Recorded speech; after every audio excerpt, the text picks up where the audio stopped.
Ողջույն, սիրելի հեռուստադիտողներ, եթերում ազատ շփումն է։ Դե ինչ, երեք Հայաստանի Հանրապետության ազգային ժողովը ընդունեց հայտարարություն Հայաստանի եւ Ադրբեջանի միջեւ խաղաղության հաստատման վերաբերյալ։ Ես նախ համառոտ ընթերցեմ այդ հայտարարությունը, հետո կանդրադառնանք ընդդիմության վարքագծին, ովքեր պարզապես սիրում են ծլկել դահլիճից ամենապատասխանատու պահերին, եւ ես կարծում եմ, որ երբ որ նրանք եղել են իշխանություն, Հայաստանի համար շատ կարեւոր որոշումներ կայացնելիս միջազգային հարթակներից նույնպես ծլկել են, անգամ որոշակի ձայնագրություններ տարածվում էին, չէ՞, մեկը ասում էր կգնամ Հունաստան, կֆրֆռամ, կգամ ինչի սա պետք, մյուսի ձենը առհասարակ չէր լսվում, մենք չէինք հասկանում առհասարակ ունենք ներկայացուցչական կազմ, թե չունենք եւ այլն եւ այսպես շարունակ։ Հիմա ընթերցեմ։ Հայաստանի Հանրապետության ազգային ժողովը պաշտպանելով Հայաստանի Հանրապետության ինքնիշխանությունը եւ տարածքային ամբողջականությունը, գիտակցելով միմյանց տարածքային ամբողջականության ինքնիշխանության, միջազգայինորեն ճանաչված սահմանների անխախտելիության, քաղաքական անկախության ճանաչման հիման վրա բոլոր հարևանների հետ խաղաղ համակեցության նշանակությունը, տարածաշրջանի տնտեսական բարգավաճման եւ առաջընթացի համար, ընդգծելով խաղաղության հաստատման կարեւորությունը Հայաստանի Հանրապետության զարգացման եւ հարատեւության համար, հենվելով անցյալի հակամարտությանը վերջ դնելու եւ ժողովուրդների միջեւ բարեդրացիական հարաբերություններ հաստատելու անհրաժեշտության գիտակցության վրա,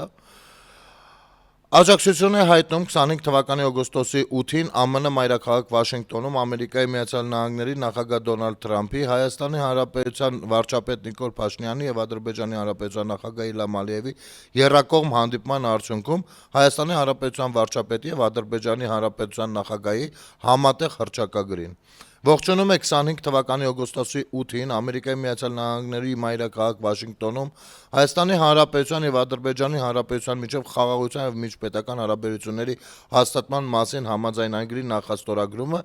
եւ ստորագրմանն ուղղված ջանքերը։ Կարևորում է ձեռք բերված համաձայնությունը առ այն, որ Հայաստանի Հանրապետության եւ Ադրբեջանի Հանրապետության միջեւ հաղորդակցությունների բացումը տեղի կունենա պետությունների ինքնիշխանության, տարածքային ամբողջականության եւ իրավազորության հարգման հիման վրա, տարածաշրջանում ու նրա հարևանությամբ խաղաղությունը, կայունությունն ու բարգավաճումը խթանելու նպատակով։ Այս ջանքերը կներառեն Ադրբեջանի Հանրապետության հիմնական մասի եւ Նախիջևանի ինքնավար հանրապետության միջեւ Հայաստանի Հանրապետության տարածքով անխոչնդոտ հաղորդակցությունը,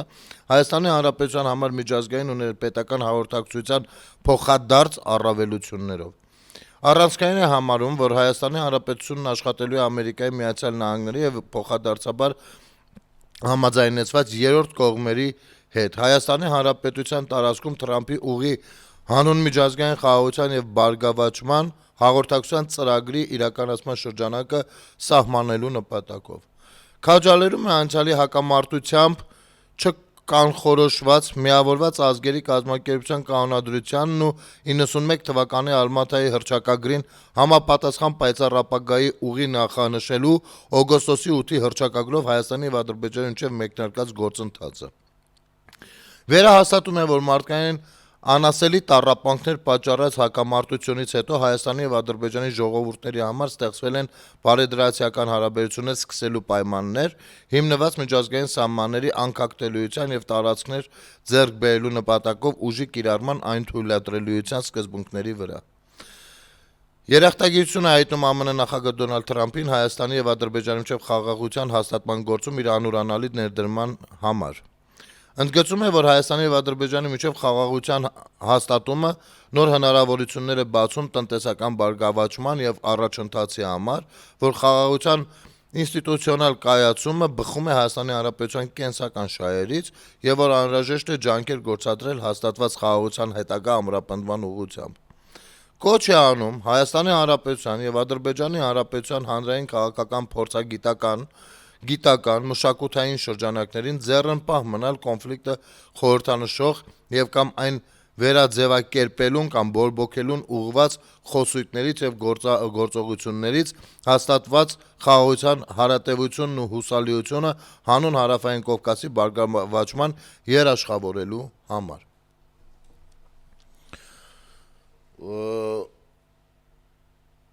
Տեսեք, եթե այս հայտարարության մեջ կան հարցեր, որոնք գուցե անընդունելի լինեն ընդդիմության համար, ընդդիմությունը շատ հանգիստ կարող էր մտնել քննարկման դաշտ։ Սա հայտարարություն է, օրենք չի, էլի, որ օրերով աշխատեն վրան, ամիսներով, տարիներով։ Սա հայտարարություն է, եւ այդ հայտարարության հետ կապված ինչ որ խնդիր նկատելը, առավել եւս դաշնակների համար, ովքեր որ շատ կրթված գրագետ ինստիտուտներ ավարտած ներկայացուցիչներ են, պիտի որ շատ արագ ըմբռնեն բացերը, խութերը եւ այլն հարցերը, առաջարկեն, քննարկեն, կամ ընդունեն, կամ չընդունեն, կամ կողմ լինեն, կամ դեմ լինեն, բայց ինչպես միշտ թե Հայաստան դաշինքը, թե պատիվ ունեմ դաշինքը երրորդ տարբերակին հանգեցին փախան, ոչ դիրքերից էին փախնում, ոչ պատասխանատվությունից են փախնում, ոչ երկրից են փախնում, օրենքից են փախնում, այդպես էլ այսպեսի հայտարարության միանալուց փախան կամ չմիանալուց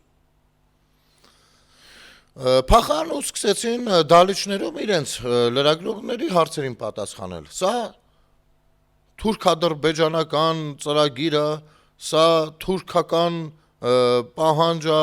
սա թուրքերի հետ համագործակցությունը, սա թուրքերի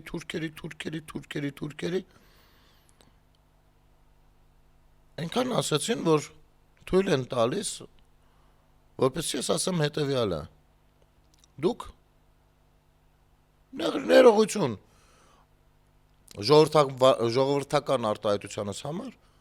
շանպես վախենում եք թուրքերից։ Ու ձեր վախերը ցույց եք դնում հենց այդ բարձրախոսների առաջ։ Որովհետև ձեր աշխարհընկալումը ռուս-թուրքական տանդեմի մեջտեղում գտնվելն է։ Լինել ռուսական, որպեսզի չլինել թուրքական։ Հայկականության մասին ոչ մի խոսք։ Իհարկե դուք ձեզ կարող եք համարել ազգային, հայկական, չգիտեմ ինչեր։ Բայց ձեր միջից պակասում է, թե ազգայինը, թե հայկականը, դե պետականության մասին չխոսենք, շատ ենք խոսել։ Ձեր պատկերացրածով, եւ այո, ես պարոն Եղոյանի հետ երեկվա ելույթի եւ դրանից առաջ էլ ելույթ ունեցել էր արխոտիպների մասին, ես ամբողջովին համաձայն եմ։ Այս դաշնակցականությունը մեր հանրության մեջ կա, ոչ թե կուսակցության քաղաքական ուժի տեսանկյունից, այլ աշխարհընկալման տեսանկյունից։ Եվ դա արհեստական ներարկված է։ Եղիր ռուս, որպեսզի չլինես թուրք։ Երկիրդ, անվտանգությունդ, տնտեսությունդ հանձնես ռուսին, որպեսզի չտաս թուրքին։ Հայը պիտի մաքարի, պայքարի, պիտի ունենա անհաս նպատակներ, երազանքներ, նպատակներ չէ։ Ու անընդհատ այդ շրջապտույտի մեջ լինի։ Եվ ինչպես Քրիստինե Վարդանյանն էր ասում, եթե ուզում եք լավ ապրեք, գնացեք Բելգիա լավ ապրեք, Ֆրանսիա, չգիտեմ, Ամերիկա, Հայաստանը լավ ապրելու համար չի։ Ես բառացի եմ ցիտում իմիջայլոց։ Ես ոչ թե նրա խոսքերի տրամաբանությունն եմ հիմա իմ կարծիքով ներկայացնում ձեզ, այլ բառացի եմ ցիտում։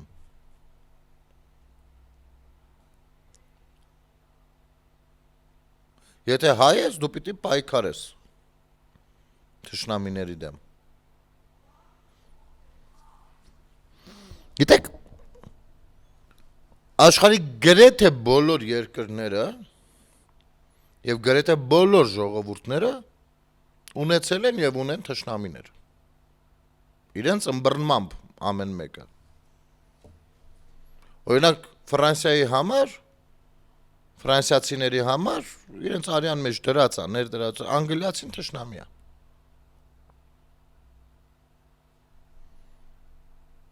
Իսպանիայի համար, չգիտեմ, այն մյուսնատու, ամեն մեկի համար կան թշնամիներ, ընդ որում պատմական թշնամիներ։ Եվ այո, որոշակի պատմության որոշակի փուլերում ու դարերում ընդհանուր մինչև ցեղասպանական դրվագներով։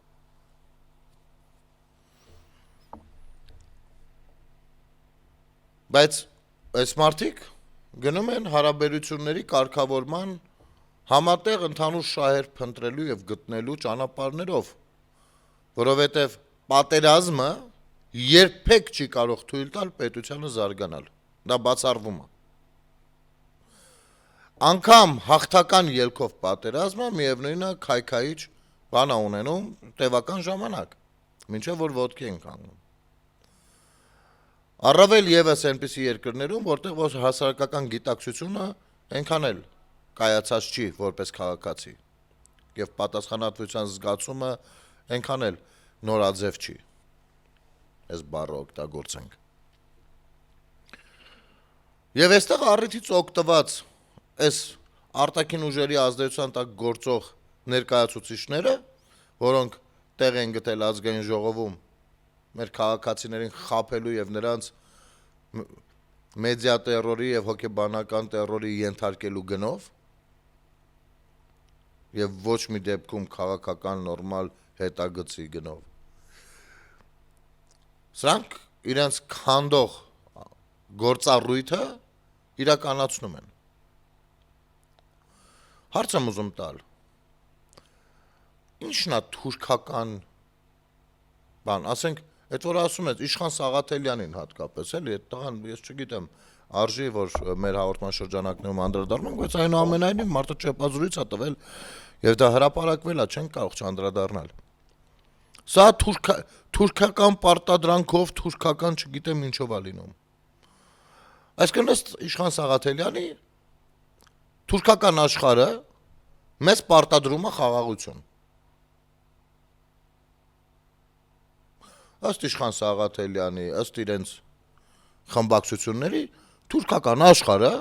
Հայաստանին պարտադրում է խաղաղություն, ախպեր։ Չլսված բան մի հատ։ Եթե գնում ես այս խոսույթի ետևից, իսկ այս խոսույթը բոլորս ենք հասկանում, որ կարճ համառոտ խոսույթ է ներդրված այն բանի, որ մենք գուցե ունենք ներքին վախեր թուրքական աշխարհից, սա մեր մեջ sense տպվի եւ մենք հեռու մնանք ամեն ինչից, էլի, եթե մի գործընթացի մեջ թուրք բառը կա, եկեք վատանանք։ Ոչինչ, որ մեր մարզիկները օրինակ Թուրքիայում կարող են Հայաստանի դրոշ բարձրացնել եւ դրա համար ոչ ոք նրանց տերորի չի ենթարկում, բայց մեկա թուրքերը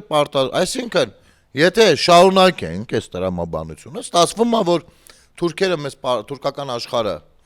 թուրք-ադրբեջանցիները մեզ պարտադրում են խաղաղություն,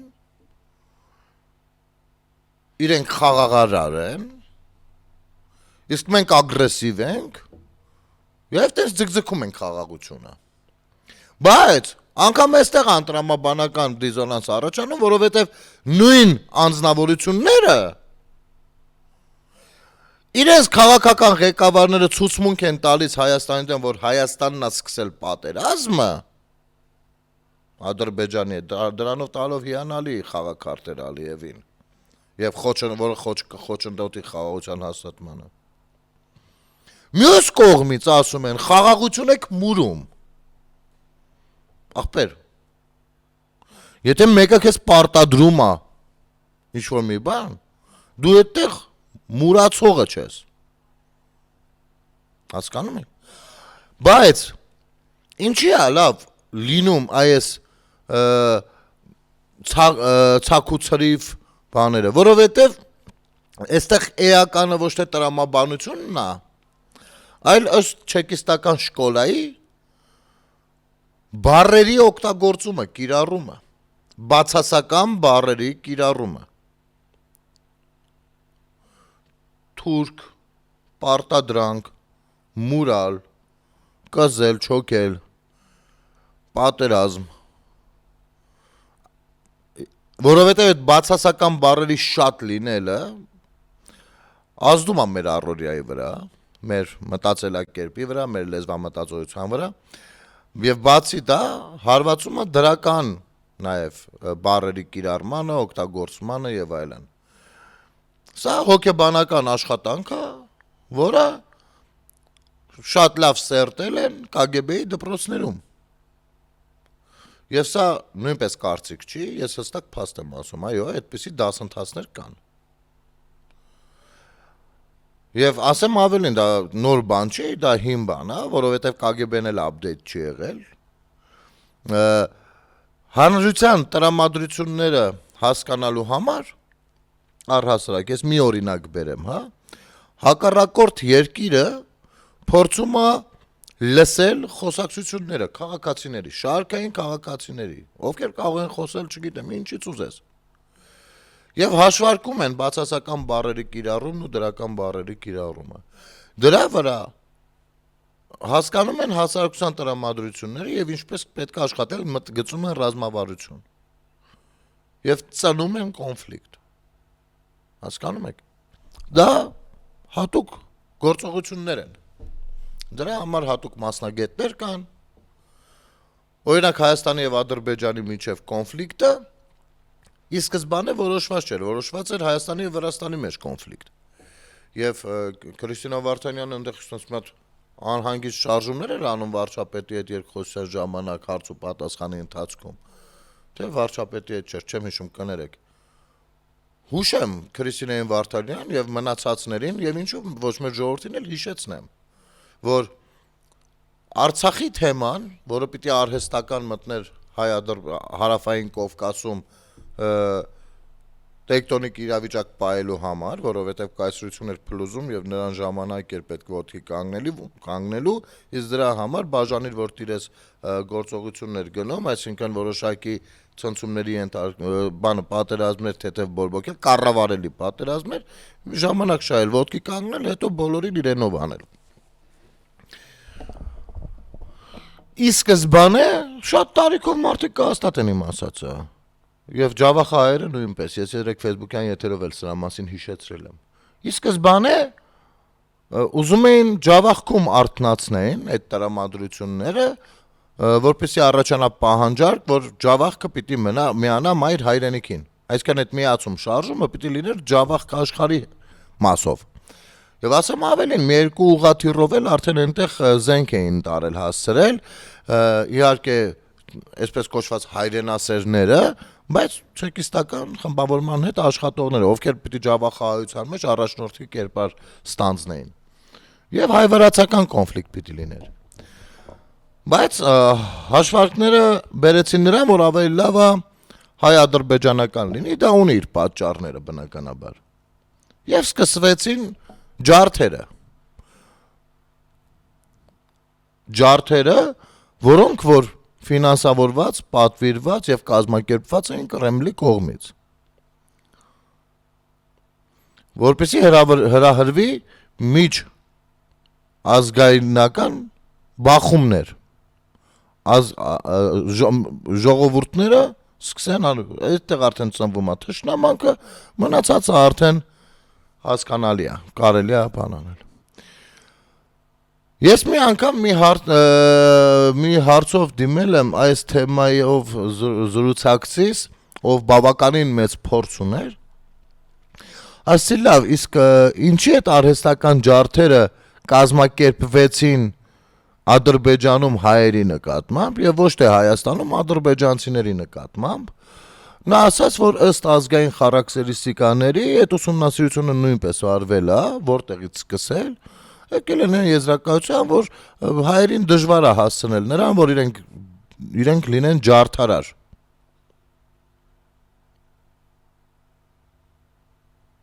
Հասկանում եք։ Դրա համար ավելի հեշտ էր հակառակը անել։ Իմիջայլոց, եթե չեմ սխալվում, Սումգայիթում էր հենց այդ ձեռնարկությունը, որտեղ որ Կրեմլի պատվերով այդ 60 սանտիմետրանոց արմատուրաներն էին սարքել հազարներով, բաժանել էին իրենց գործակալներին ու գնաց։ Մնացածը արդեն ընթացքում մարդկանց ոգևորելը եւ գցել զգացմունքային դաշտ դժվար բան չէր։ Ընդամենը ասեկոսեներով, էդի տաքսիստների միջոցով, մատուցողների միջոցով, անգամ հազար ներողություն, մարմնավաճառների միջոցով հնարավոր է դա իրականացնել։ Հիմա մեր 5-րդ շարասյունը եւ այս ընդդիմություն կոչվածը ձգտում են մի երկրի հետ միանալ, ով ստեղծել է արհեստականորեն այդ կոնֆլիկտը, մեր որդիների ու հայրերի ու եղբայրների արյունն է թափել իր տերության, պետության չէ, իր տերության շահերի համար։ Եվ հանրությանը համոզում են, որ որպեսի այս թուրքերից կարողանանք պաշտպանվել, մենք պիտի մտնենք Ընդ որում, իրենց իշխանության տարիներին իրենք դանդաղ տարել են երկիրը դրան։ Դա ոչ միայն գույք պարտքի դիմացն է ծրագիրը, այլ սկսած ԱՊՀ կազմակերպության անդամ դառնալուց եւ այլն եւ այլն։ Շատ sense իրավաբանորեն եւ նաեւ ժողովրդին տրամադրելու մակարդակով տարել են, որպեսզի մեր ուղեղից ջնջեն մեր ով լինելը, ինչ լինելը եւ թույլ չտան ինքնահայեցում իրականացնելու։ Որովհետեւ եթե մենք կարողանանք հասնել ինքնահայեցման մակարդակին, մենք շատ պարզ կտեսնենք, թե աշխարհն ինչ է ու մեզ հետ ինչպես են վարվել այս բոլոր հարյուրամյակների ընթացքում, երբ չենք ունեցել պետություն։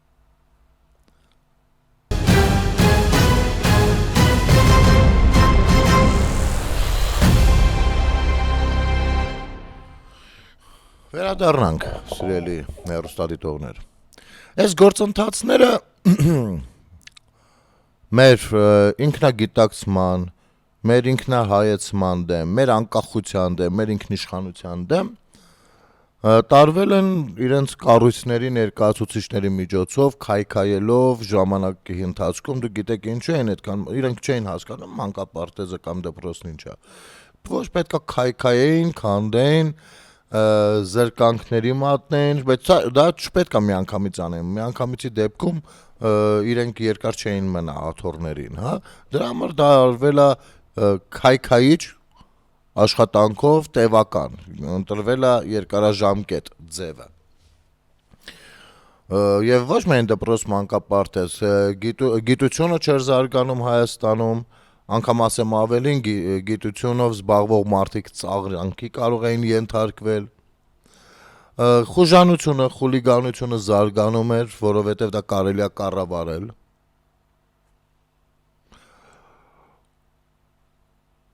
Եվ այլն այսպես շարունակ, պետական երկրորդ լեզու քիչ-քիչ բերել, փորձել մտցնել ռուսաց լեզուն, պետական երկրորդ լեզու, չկա sense բան։ Ու տենց պիտի աշխատեին։ Հեծը իր գործը պիտի աներ, այնպես ինչպես ուզում էր։ Պետքա բանակը քայքայվեր։ Ինչո՞, սիրով արել են։ Եվ ափսոս, որ դա արվել է մեր զինվորի կյանքի գնով։ Հիմա Քրիստինե Վարդանյանը դուրս էր եկել, ասում էր Ռոբերտ Քոչարյանի ժամանակ 92 զոհ ենք ունեցել։ Քրիստինե Վարդանյան, թող ես այդ թվին չեմ հավատում, բայց թող լինի 92, թող լինի 5, հարցը բնավ քանակը չի ես պարագայում, հարցը այն է, որ եղել է, կամ եղել են, հիմա կարող եմ իմանալ, հրադադարի պայմաններում, ըստ ինքնագովազդի ձեր հաղթանակած քաղաքական առաջնորդի ժամանակ ինչ է նշանակում զոհ ունենալ կամ զոհեր ունենալ։ Եթե հաղթանակած ղեկավար էր, ես չգիտեմ այդ հաղթանակը որտեղ ամրագրվել էլի, տենց դուք սիրում եք ճոռոքացնել ամեն ինչ, ոչինչ, լավ։ Ձեր տրամաբանությամբ ենք շարժվում։ Հաղթանակած ղեկավար, ով սիրում էր քարոզչության ժամանակ ասել, որ իր 10 տարիների ընթացքում խաղաղություն ա եղել, իսկ խաղաղությունը դա պրոցես է երկկողմանի, էլի, խաղաղությունը միայնակ չեն բանանում։ Բա ինչի էր զոհեր լինում։ Գուցե որովհետև խաղաղություն երբեք չի եղել։ Ոնց կարող խաղաղություն լինի, եթե դա ամրագրված չի։ Եթե հրադադար է։ Ընդամենը։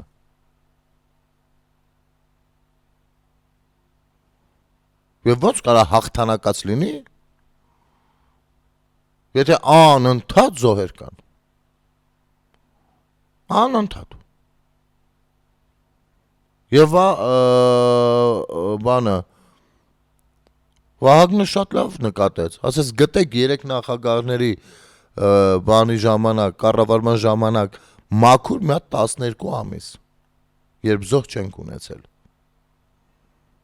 Այդ ժամանակ դոշ ծեծելու կարիք չկար, որովհետև տեղները տաք էր, փորները կուշտ։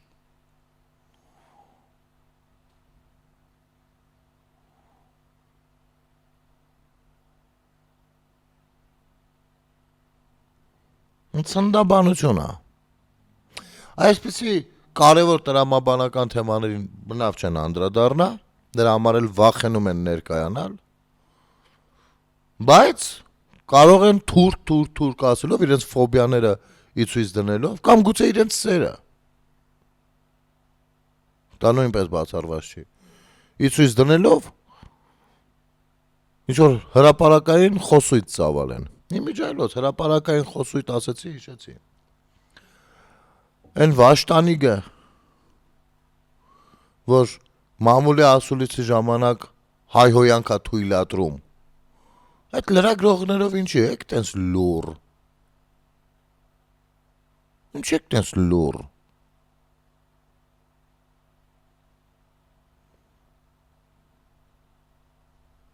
Չէ, մենք գիտենք պատասխանը, պարզապես դուք եք անընդհատ խուսափում հստակ պատասխանելուց։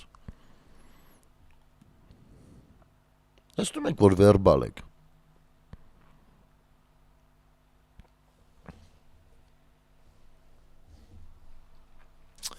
Գիտեք,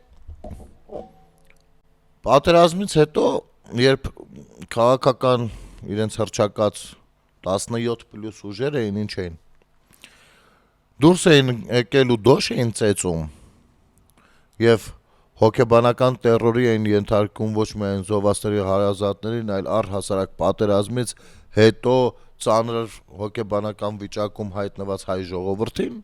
թե Հայաստանում, թե Սփյուռքում իմիջիայլոց։ Եվ այդ պիղծ գործունեության փորձում աթոռներ զավթել, որպեսզի ամեն դեպքում դառնանք Ռուսաստանի գուբերնիա։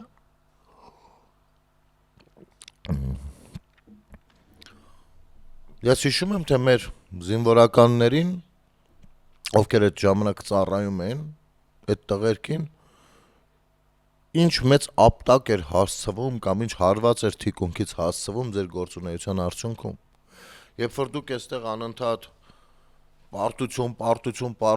պարտություն խոսում եք,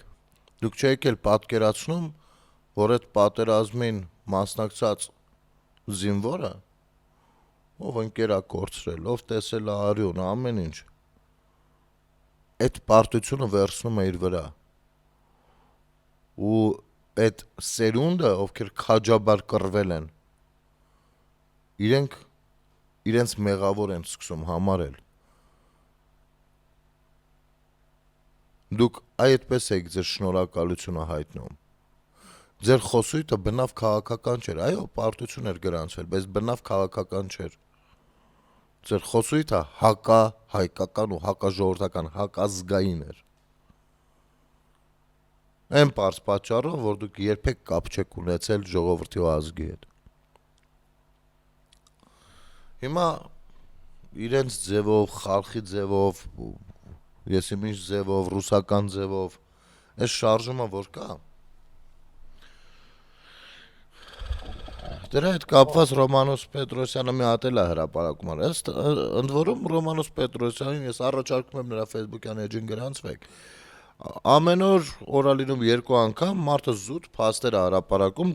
ծանոթանալով այդ թղթերին ամեն անգամ։ Ես պատկերացնում եմ ինչեր կա, որ չի գրում։ Բայց դա մնում է իր մեջ, չէ։ Մարդը ներվերից ինչ կարա լինի։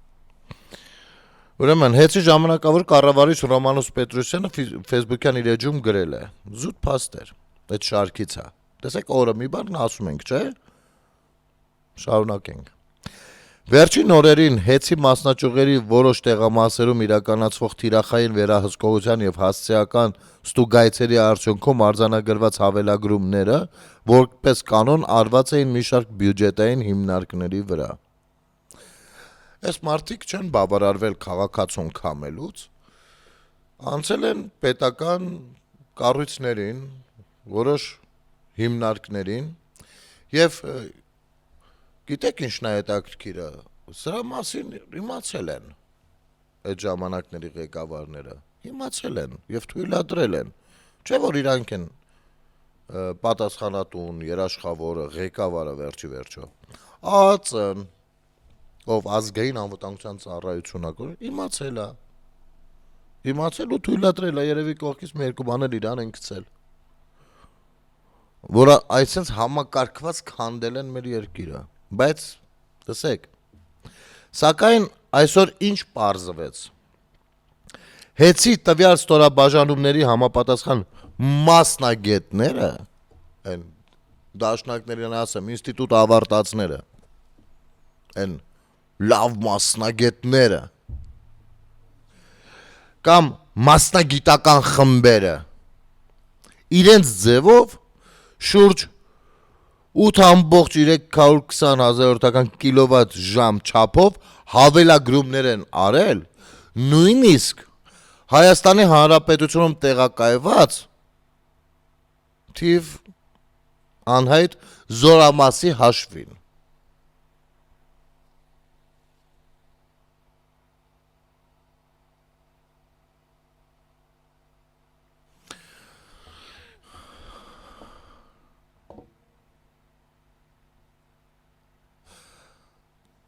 Ձեր հաղթանակած ղեկավարները,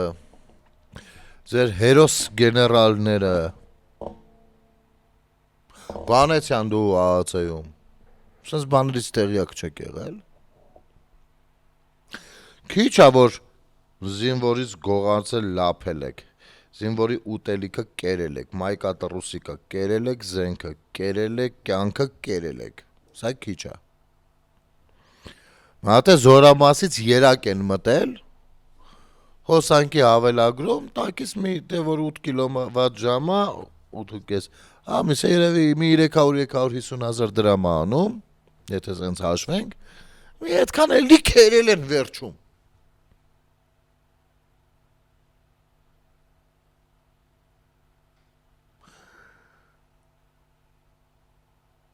Ես երեք դրանց տելեգրամյան ալիքով նայում էին, որ դուրս են եկեք քայլում քաղաքացիների հետ են իբր հանդիպում, մի մտախոհ դեմքերով նայում հեռուն, մտնում եկեղեցին, աղոթում, սենց բաներ։ Կարող եք այդ ամենի փոխարեն ընդամենը զորամասից չուտեիք։ Եթե չլինեին այս ուտոցիները, դժվար թե այդ ամենի կարիքը լիներ։ Եթե չլինեին Հայաստանի քաղաքացիներին վրա դնել է այս ամեն ինչը, դժվար թե այդ ամեն ինչի կարիքը լինի, դուք առհամարված եք այսուհետ, դուք գոյություն չունեք, դուք խալխի ձևով շարժումն եք, հենց այդ բառով, խալխի ձևով, սա սրբապղծություն է, դուք գիտեք իմ վերաբերմունքը, երբ այն մարդկանց հանդեպ, ովքեր պետությունից են տանում, մեր պետությունից, պետություն, որի համար արունա թափվել, եւ իմ վերաբերմունքը հատկապես նրանց հանդեպ, ովքեր բանակից են տանում։ Դուք այդ մակարդակի սրբապղծերն եք։ Գիշերը լավ էիք քնում։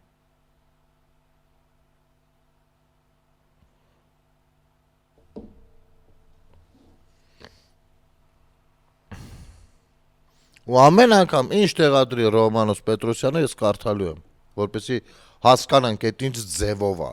մինչև բոլորը հասկանան, որ դա խալխի ձևովն է։ Ասենք առաջ,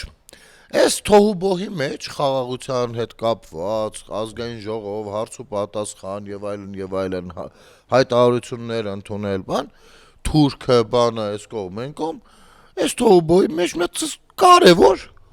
տեղեկատվություն գնում էր կորեր։ Հենա, ասած կորելու ճանապարհից բռնել բերել եմ, որպեսզի ընթերցեմ ձեր համար ժողովուրդ ջան։ Իհարկե, որ դա այդպես է բոլորս գիտենք, բայց որ փաստ կարա լինի, այսպես թուղթ հանես ցույց տաս, ասես այ հեսա ապեր։ Այսա արդեն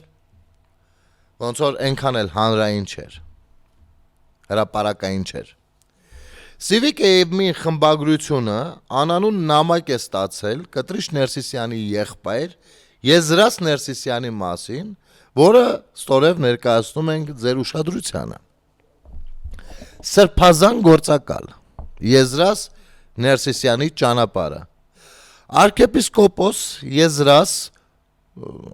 իրական անունը Մկրտիչ Գրիգորի Ներսիսյանը ծնված հոկտեմբերի 30-ին 1959 թիվ Ոսկեհատ Էջմիածնի շրջան հայկական ԽՍՀ ներկայումս Ռուսաստանի եւ Նոր Նախճեվանի հայոց թեմի առաջնորդն է, սակայն նրա անցյալը ոչ այնքան սրբազան է, որքան ներկայացվում է։ 1986-ի հուլիսին Ներսիսյանը հավաքագրվեց ՊԱԿ-ի կողմից Կարոն գործակալական ծածկանունով։ Նրա գործակալական գործունեությունը դադարեցվեց 1988-ի նոյեմբերին, երբ գործերը փոխանցվեցին Լենինգրադի վարչություն։ Եվ ահա խորհրդային հրաշքով հենց այդ տարում նա նշանակվեց Լենինգրադի հոգևոր հովիվ։ Այս պատմությունը հրաշք է միայն նրանց համար, ովքեր հավատում են, որ գործակալական թղթապանակից կարելի է ուղիղ քայլել դեպի պատարագի սեղան։ Մինչ հավատացյալները խոնարհվում էին հոգևոր հովվի առջև, իրականում խոնարհվում էին նախկին գործակալի ՊԱԿ-ի զեկույցների ստվերի առաջ։ Ուշագրավ է նաև այն հանգամանքը, որ Եզրաս Ներսիսյանը ներկայիս ամենայն հայոց կաթողիկոսի Գարեգին Բեի հարազատ եղբայրն է։ Այս փաստը ոչ միայն հարցեր է առաջացնում անցյալի մասին, այլև խորը կասկածներ ներկայիս եկեղեցական համակարգի բարոյական հիմքերի շուրջ։ Այսօր arczepiskopos Ներսիսյանը շարունակում է ներկայանալ որպես հոգևոր առաջնորդ, բայց որքան էլ փորձի պատարակել սրբազան խորհրդով, նրա ամենահիշարժան պատարակը վաղուց մատուցվել է ոչ թե եկեղեցում, այլ ՊԱԿ-ի մութ միջանցքներում։ Եվ հրապարակված փաստաթուղթ, որը ճիշտն ասած ասես վերևի հատվածն է տեսանելի, իր նկարով Եզրաս Մկրտիչ Գրիգորի arczepiskopos Ներսիսյան, խնդրեմ։ Ու այդ փաստաթուղթը։ Սրան ինչ կասեն մեր հոգևոր հովիվները, ինչ կասի խալխի ձևով շարժման բանտարկխցում գտնվող ղեկավար բարերար Տաշիր Սամոն, սրան առհասարակով ինչ անուն կարա դնի։ Հիմա հասկանում եք, որ ասում ենք սրանց ներկայությունը Հայաստանի Առաքելական Սուրբ եկեղեցում ազգային անվտանգության հարց է։ Այդ նման բաները նկատի ունենք։ Ընդ որում ես փոքրիկ հավելում անեմ։ Բոլոր եկեղեցականները, ովքեր կդիտեն այս հատվածը, իրենց մտքում կհաստատեն իմ ասածը, որ Գարեգին Բն անում էր եւ անում է ամեն ինչ, որ գահը փոխանցեր կամ փոխանցի իր եղբորը Եզրասին, կաթողիկոսի գահը։ Այ հենց այստեղ այդ ժառանգականության խնդիրն է առաջանում, որի մասին այդքան ակնարկում էր Հայաստանի Հանրապետության վարչապետ Նիկոլ Փաշինյանը, որպես Հայաստանի Հանրապետության քաղաքացի եւ հավատացյալ։ Եվ որը Տաշիր Սամոյական ընդդուք մինչև ռուսաստանյան որոշ ներկայացուցիչների, այստեղ որոշ սրբազանչիկների, որոշ ընդդիմադիր գործիչների քաղաքական քանդում է եկեղեցին, դուրս է եկել եկեղեցու դեմ։ Ձերոնցականին ենք բշտել, ձեր նման, ձեր ՊԱԿ-ի համակուրսեցուն ենք բշտել, դրա համար եք նեղվել, սա ազգային անվտանգային խնդիր է, եւ սիրելի հավատացյալներ, այո, եթե այս ամենը կա ժառանգականության խնդիր է առաջանում, եւ այդ ժառանգությունը ոնց է օգտագործվելու, եւ դա է նաեւ պատճառը, որ ամուսնացած լինելու, երեխա ունենալու, թեկուզ երբեմնի, ՊԱԿ-ում ծառայող եղբայր ունենալու, այս ամեն ինչի խնդիրը առաջնայինն է, եւ եթե դուք իրական իսկապես հավատացյալ եք եւ իրապես պաշտպանն եք Հայաստանյաց առաքելական եկեղեցու եւ նրա մաքրության անաղարտության, ապա պիտի այս հարցերին գիտակցաբար մոտենաք։ Գիտակցաբար։ Եվ այո, շատ քահանաներ սկսել են խոսել եւ սկսել են խոսել նաեւ հրապարակային։ Եվ սա դեռ սկիզբն է։ Թե ինչեր են պատմում ու ասում, դա դեռ սկիզբն է, դրանք դեռ կծկտուր առաջին փորձերն են։ Զգուշ եղեք։ Շուտով կտեսնեք, թե իրականում ինչեր կա։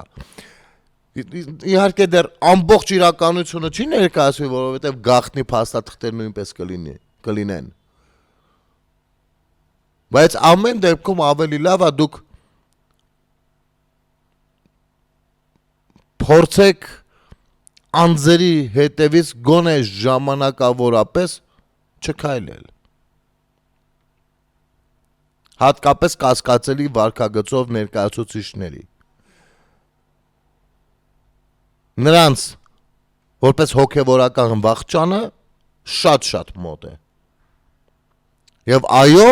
Հայաստանի Հանրապետությունն ու Հայաստանյան առաքելական Սուրբ եկեղեցին պիտի ազատվեն ՊԱԿ-ի գործակալներից, ովքեր օրնիբուն քանդելու մասին են աշխատում, ներկայանալով գառան դիմակով։ Իմիջիալոց դրա համար էլ երևի ժամանակը մոտեցել ավերտին։ Դրա համար էլ երևի եզրասը անձամբ էր հուղարկավորության ծեսը մատուցում Քյոսայանին։ Ինքն էր չէ՞ ծիսակատարությունը անցկացնում Քյոսայանի իր նման ՊԱԿ-ի մյուս աշխատակցի, ինչի համար շատ ցավում էին այստեղ Քոչարյանենք։ Եթերում ազատ շփումներ կհանդիպենք։